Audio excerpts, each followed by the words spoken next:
Now that I'm turning 26, I'm like, you know what, girl? You're a grown woman and it's time to act like it. I really didn't think this is where my life would be. It's like we've been orienting towards this big life full of accomplishments and ambitions or whatever, and I'm less concerned about that, and I'm more concerned about being really happy with myself and being really connected to myself.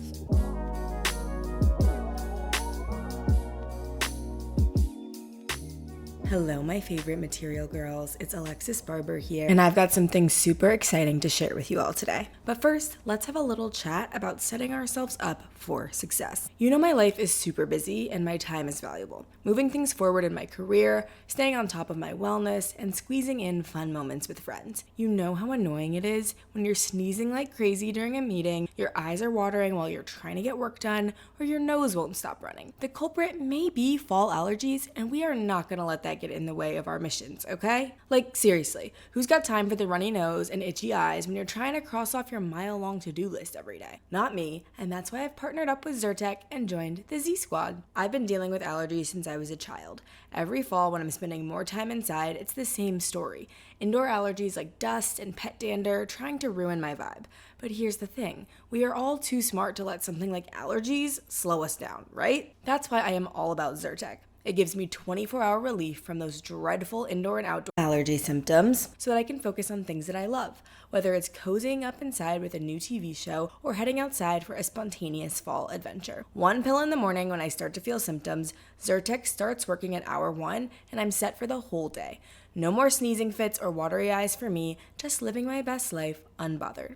So my loves, don't let allergies hold you back this season. Grab some Zyrtec, join me in the Z Squad, and let's keep being fabulous no matter what. Hello, my beautiful friends, and welcome back to Too Smart for This. It's your host, Alexis Barber, and wow, guys, it is my birthday. What? Or at least by the time you're listening to this, it was my birthday, December 7th, so love that for me. I turned 26 years old, and I love this time of year because I do so much self-reflection in December, and I just literally feel so grateful for my life and also feel so excited about the future. I love a new year, and this past year was one of the most transformative years of my life, and so I really learned so much, and I'm so excited because as I was preparing for this episode and thinking about everything I've learned this past year, I got so proud of myself and happy, and I feel like every day I get closer to being more content with my life, and that is just so magical. And so I'm really excited to jump into things today. But before we do, some housekeeping. Number 1, I wrote a book called The Too Smart for This Guided Journal that will be coming to you and published on March 4th, 2025.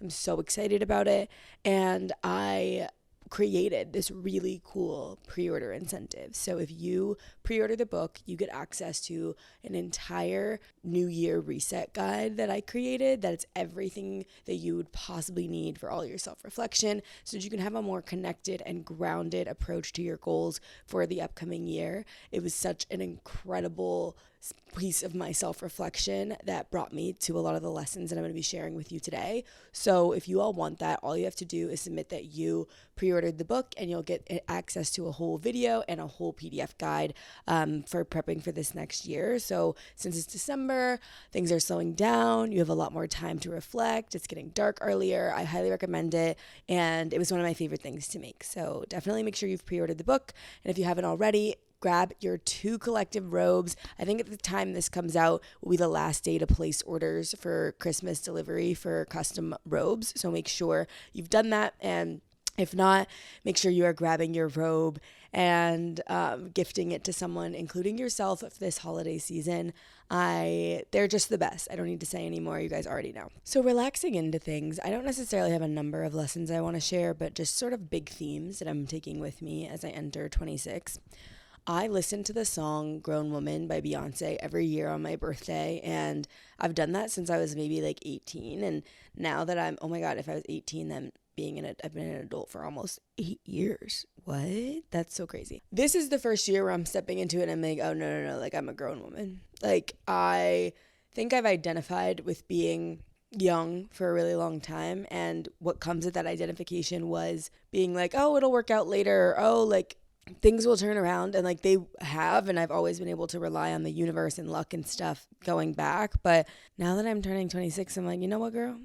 You're a grown woman and it's time to act like it. And I really thought that 25 was going to be different for me. I mean, for my entire adulthood since I turned 18, I was with the same person. And my timeline was that we would be getting engaged around the time that I graduated from graduate school. And so it's only been in this last year that I've imagined a world in which I wasn't getting married by the time I was 30 and having a kid. And I am coming to you, speaking to you as the most single girl, not the most single girl in the world, please. I need to not sell myself short, but like I'm single and I have very high standards for what I want out of my next relationship. And knowing that that's not going to happen on the timeline I thought it would be originally was hard for me. And now I've come to see a lot of the good in it. But this is all to say that I really didn't think this is where my life would be. And that's in a good way.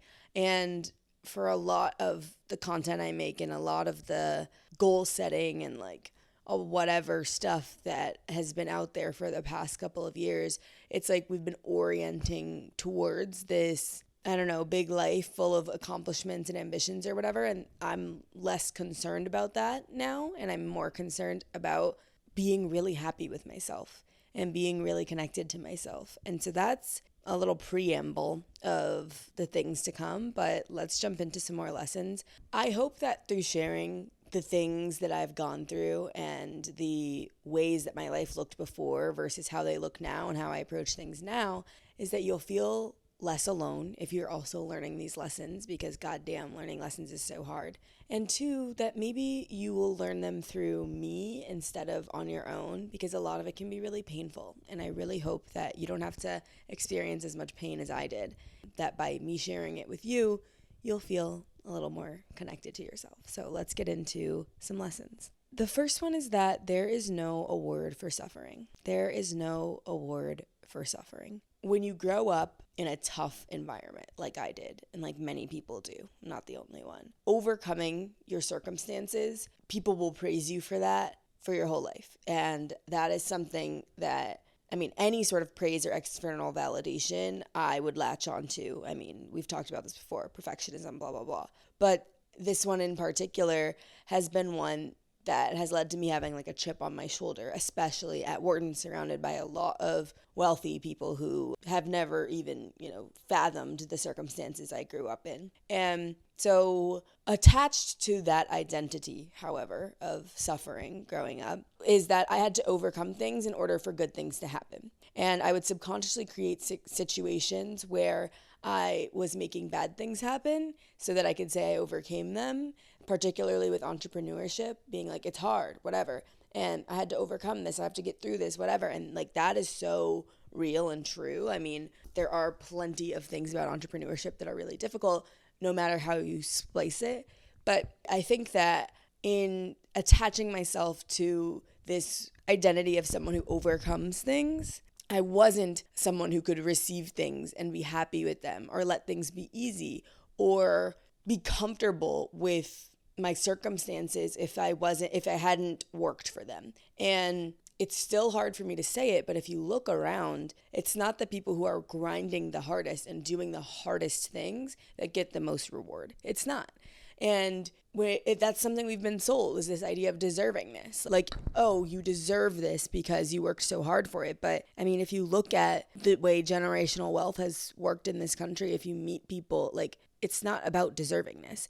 All of us deserve what we want because we're worthy human beings. It has nothing to do with how hard you worked for it. And instead of creating from a place of hard work and value and output, I now am reapproaching my creation from a place of fulfillment, and less so fulfillment, but just creative exploration, like the act of flow, of being in creative flow and sharing things with people and helping them see themselves in a different light and sharing my voice with the world. That is more fulfilling to me than just creating for the sake of output, which is, I think, the lens through which many of us have approached things in the past. And so by creating merit through overcoming terrible situations, I was therefore assigning value to suffering and embracing suffering instead of embracing creativity and being present with the world. What that looked like before was creating all those situations of like bad things have to happen. And what it looks like now is every day it's a struggle for me to open up to receiving more and to open up to creating more. But I've redefined how I introduce myself and how I talk about my past, how I talk about my trauma or whatever. And I've gotten to a place now where it's like I am a creative entrepreneur. And that is amazing. I'm not the girl who came from this, the girl who overcame that. I'm a creative entrepreneur. And I'm still figuring out what my mission with my creation is, but that's now my identifier as opposed to what it was before, which was the girl who worked so hard and came from nothing to build something for herself. That's running. It's not chasing. And that's not something I'm doing anymore. Speaking of running and not chasing, I saw this clip of Beyonce. Love her down. You know we're a Beyonce stan in this house. I saw this clip of Beyonce sharing about how she never pretended she grew up in the hood. She grew up in the suburbs. She went to private school. She had parents who cared about her. And she, had the access to create the great career that she has. And it's because she had a genuine love for creation and for her music and for becoming the greatest star in the world. That's why she did it. She wasn't running from something. She was doing everything she's doing out of a love for the music. And the accolades and things came alongside that. But I think it's important for me to, as someone who was running from the hood and running from poverty and running from trauma, and I see where that's gotten me now into a really nice place, but it's not what's going to get me to the next level because I can't just be running from something. I need to be running towards something. I need to be creating for the sake of living on this earth, and sharing and creativity and value and connection instead of from a place of, I'm trying to get away from this. And what a privileged take that is now, what a great way. Like I've created the stability for myself to jump into the next thing and believe in myself. That's a beautiful thing. But when it comes to this whole notion of suffering we just talked about, if that's no longer going to be something I identify with, I can't be running from it. I have to be running towards something. So what this looked like before was working and taking all these brand deals and working myself to the bone because I wanted that financial stability. And now it looks like engaging in creative projects that are fulfilling to me because I want to share that with the world and connecting with people that matter to me, not because I need their validation of any sort, but because I'm genuinely inspired by who they are as a person. And so now I'm feeling so much better about that. And it's a daily thing I have to do to remind myself, hey, you're not running anymore. You're safe. And let's put that safety to good use and create something beautiful out of it. And that leads me to my next point, which is you can't think your way there. You can't think your way there. And I mean, listen, I'm the queen of sitting at home and journaling and doing shadow work and self-reflection. And I believe in all of that, which is why I made a journal, why I journal every day, why we have this New Year reset guide. It's so important to sit with yourself. And this year, I really learned to embrace my hermit mode and knowing that I need a lot of time to sit and process my emotions and journal and get into that positive energy state in order to be my best self. I need those 2 hours in the morning to journal and walk and be with myself. I need that. I don't want this lesson to be misconstrued. But what I mean is that you can't think your way to the next level because there would be times when I'd be sitting at home or want to cancel plans or cancel going out or cancel a travel plan, which I did many times over the summer. You guys saw me. I canceled almost all my travel plans over the summer. I've traveled internationally, I think twice this year, whereas last year, maybe it was 10 times. I've been very focused on myself and self-reflection this year. And what I recognize though is that you can do that a lot, but until you're tested and out in the world, it doesn't matter. You need to be living in order to really integrate the lessons that you've learned. And an example of what this used to look like was me canceling things so that I could stay home and think more about stuff. But what it looks like now is me choosing to go out into the world and meet new people and connect with new people and go through the discomfort that causes for me, because it's always even better on the other side. And so even though it can feel really nice to stay in one's comfort zone and get to the depths of your mind, especially if you've ignored them for a really long time, what's even more rewarding is really being able to be outside, be tested, be given an opportunity, and be able to act like the person that you have been creating in your mind. And that's why I'm so excited. That's why I had a birthday trip, because I couldn't just stay at home and continue self-reflecting for the whole month of December. Like, I needed to get out and I needed to go meet new people, have new experiences, and be reminded how big and beautiful this world is. So in whatever way you can, I really encourage you to put yourself out there and try new things. And not everything, like, all the answers are within you 100%, but you won't really be able to see them unless you're pushed up against the mirror of the outside world. And I really encourage you to do that more. And that's an intention I'm setting for this year as well. Because I got a great piece of advice in one of my classes, one of my favorite classes I've taken here, called Legal Aspects of Entrepreneurship. And he said the most successful people he knows, they never eat alone. They always are meeting new people. They're always doing new things and trying new things out. And while I am someone who needs a lot of alone time, it's something that I think also holds me back, because I simultaneously don't put myself out there enough and try to connect with people enough. And that is something I am really thrilled about doing, because I don't want to eat alone. I want to meet new people. Like, I think we judge people a lot. We judge ourselves a lot. We think way too highly and crazily of ourselves, and we don't engage in as much connection as we could because we're scared. But connection is literally the point of life. And so engaging in it as much as I possibly can is how I know that I'm going to be able to feel even more and get even more out of life. And something I did learn from getting out there and being more a part of life is that I'm the prize. You are the prize. And to jump into that a little bit more is, when I broke up with my boyfriend, everyone told me I would just need time. I wouldn't be over it, that I needed to just take time for myself or whatever and self-reflect. But at the same time, they were asking me, what do you want out of your next relationship? And I can genuinely tell you, I had no fucking clue. I had no idea what I wanted out of my next relationship. I was quite confused. I didn't know what was allowed. I didn't know what was out there, because in my 6-year relationship, I didn't have a core group of girlfriends during that time. I had friends in college, but I had met my boyfriend first. I met my boyfriend beginning of freshman year. So I didn't have a core group of girlfriends who was telling me what worked, what was right to do, what was not right, what was going on in dating. I didn't even know what the girls were going through with dating. I had no idea about the apps.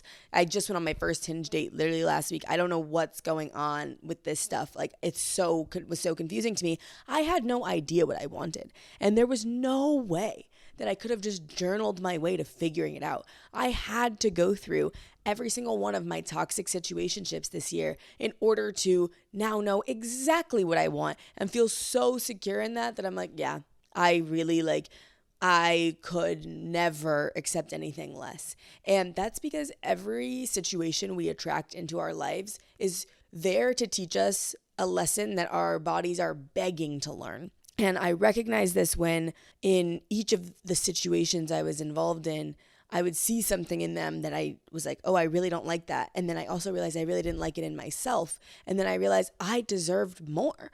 And you shouldn't have to, always be looking outwards and be treated badly to recognize that you deserve more. I mean, that goes back to the first lesson. There's no award for suffering. So there is a way for you to bypass that, but that comes with a strong sense of self-worth.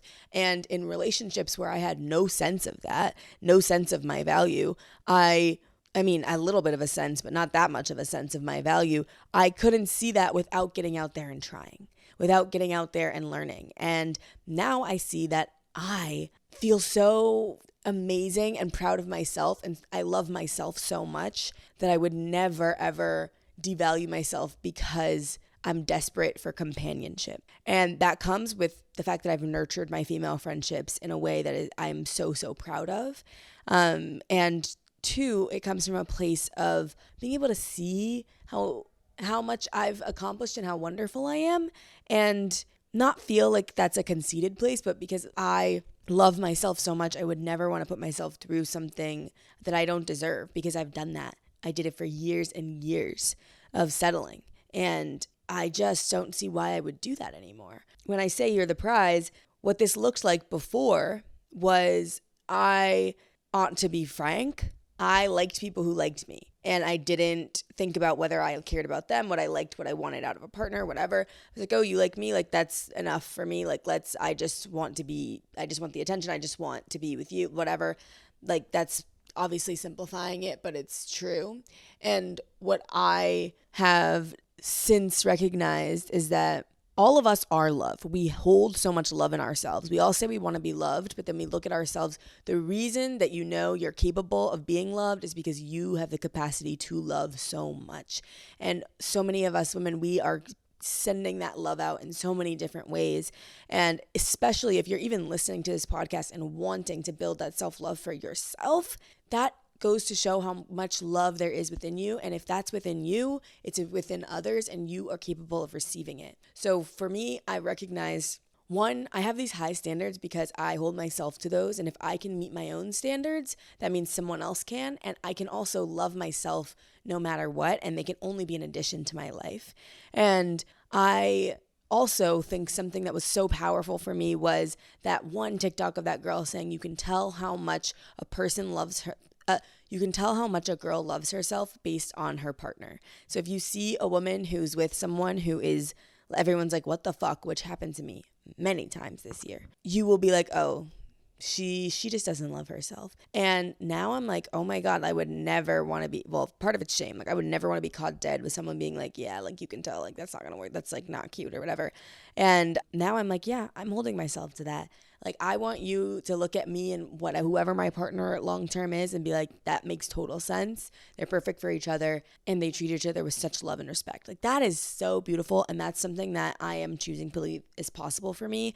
And that only works if I believe I'm the prize. With that being said, if you want to believe that you are amazing and that you're the prize, not everybody's going to get access to you, and you have to have boundaries, and you know what you need, just say it. That's the next lesson. You know what you need, just say it. And I've always thought I was pretty good at boundaries, and I have been in lots of different areas of my life, but particularly with my romantic relationships, I was really terrible with boundaries. So what this looked like before was that if someone bothered me or I didn't like something a man did, I would freak out internally, hold it in, maybe talk to my friends about it. If once they confirmed that it was crazy, maybe I'd bring it up, but I'd stumble over my words, be timid in it, and feel like, try to like empathize with them and be like, I understand why you did this, but it's still, but like, I just wanted to say, it kind of hurt my feelings and whatever. And then they'd be defensive and I'd be like, you're right. I had such a hard time with that. And now, after multiple situationships over the summer and whatever, I'm so happy because I had been dating this guy and he did one thing that I was like, I really felt like that was inconsiderate and I didn't like it. And now I don't think this is the right romantic connection for me. I was so proud of myself because I didn't feel any shame towards that. And I didn't feel any shame towards needing what I needed and asking for it and expecting it. And I think that's because I had built that self-worth of like, I know I'm amazing. You're lucky to be here. It's like that little gem that Jody, who we've had on the show before, dropped in a viral TikTok, which is, instead of asking yourself when in dating, like, who do I want to give me $10,000? Ask yourself, who would I want to give $10,000 to? Like, instead of being like the person who's asking for the love, the respect, the connection or whatever, ask yourself, who do I feel is worthy of me giving that energy to? That's really changed my mindset on stuff because I'm like, I center my own feelings and my own sovereignty in these things now. And it's so rewarding and calming because it's like, if I don't like it, then I'll leave, because I know that loving myself is more fun anyway. And also, there's plenty of fish in the sea, and my partner would never do these things. I made a video about that earlier this year of like things my husband would never do. I learned that from the source this year. The final thing on this is, like I said, in my latest dating escapades, I've been able to know, like, I'm the prize and I know what I need and I'm just going to say it. And this comes with building a lot of self-trust and a lot of self-worth. And part of building that self-trust and self-worth is the next lesson, which is you have to love every part of yourself, the good and the bad. This is a really big priority for me going into this year, because what this looked like for me before of not only loving the good parts of myself, oh, it's just such a betrayal, isn't it? It's such a betrayal to ourselves to only love the parts of ourselves that are perfect. Because when we only love that, then we subconsciously are telling ourselves, if you're not perfect, you're not worthy. And if you're not worthy, you don't deserve things. And when we only love those good things or the good things we did and we villainize everything else, we are betraying ourselves. It's a form of self-abandonment. It's not true self-love to only love the parts of yourself that are productive and to only love the parts of yourself that are deemed acceptable by society. I had to learn to love my embarrassing and shameful moments too. And I've had many of those. And I think embarrassment and shame is something that is so painful for me. Like, I have physical responses to it. Like, if I mess up or say something I wasn't supposed to say or do something that I'm embarrassed of, I would get like a physical reaction and like shake the next day and be like, oh, I'm so mad at myself for doing that. And I had to recognize that that was a form of self-betrayal, because I wasn't allowing myself to be fully happy because I was still finding all of those little things that would make me cringe, and I was beating myself up for them. And that is a very toxic place to be in, because you can find a ton of those. Because based on, if you don't have standards for yourself, you can find negativity in every aspect, in every action that you do. And so instead of anytime I get that little cringe feeling where I'm like, fuck, I shouldn't have done that, I go, wait, that happened. I can't change it. I love the part of myself that did it because it showed me how I didn't want to feel. I think the feeling, I let it go, and I try to laugh at myself, and I try to remind myself that I've gotten myself this far. I trust me, and I'll be okay. And it's a hard thing to do, but I do it every time. So with all those lessons being said, the seventh one is, it's time to grow up. It's time to be the grown woman that I've always wanted to be. And that means I'm not running anymore. I'm chasing after something really beautiful and that I've always wanted. And I also now believe that I deserve that because I'm worthy, not because I was productive or had an output or suffered enough or worked hard enough. No, it's time to step into this phase of my life, which, wow, like, I only get this once. I only get this phase of my life once. We forget how precious our lives are. Our lives are so precious. If there's things you want to do and you have a soul calling to do them, you deserve them. And I beg of all of us to stop minimizing what we want, because all of it's possible for us, literally, like, as long as we believe in ourselves and are working on ourselves. And if you're listening to this and if you're a part of this community, then you are doing that already. And I just want this next year for me to be full of receiving and enjoying being a grown woman in her 20s, making it happen, because this is so rare that someone like me gets to do this. And that's why my word for 2025, my word for the 26th year of age is gratitude and receiving, because I'm really, really, really, really, really, really, really, really, really bad at receiving. Or at least let me not assign that negative thing to me. I am working on my ability to receive. I'm not used to that feeling because of many reasons. But what it felt like before is I would feel like, this is only happening because of some miracle outside of me, not because I deserve it. And if someone would compliment my work, for example, one of you guys comments, I love these videos, I'd be like, okay, that's one checkpoint. Instead of allowing myself to feel that love, like, wow, Alexis, you were really thoughtful. You created a piece of content. You shared it with the world. It made an impact on someone and they're thanking you for that. And you should be happy that you were brave, be grateful that you had this voice, and be grateful that it really resonated with someone. So it requires me slowing down a lot to be grateful for the magnitude of what it feels like to live this beautiful life that I have, one, been given, and two, created. So I find that that's what I'm most excited to dig into this year, is that receiving this, that gratitude, and allowing abundance to enter my life, because woo girl, there's always another goalpost. There's always something else you could be doing that's more intense or better, whatever. And right now I'm focused on feeling good with what I have and what's coming to me. And I really think that'll unlock even more abundance for me. So with that being said, those are my 7 lessons. If I counted right, I feel like this year was so crazy, such a whirlwind. And next year, let's hope it'll be fun, and enjoyment is what will be prioritized. I love you so much. You know the drill. We're going to follow, connect, etc. I'll see you next week. And don't forget, you're too smart to not love yourself. Bye.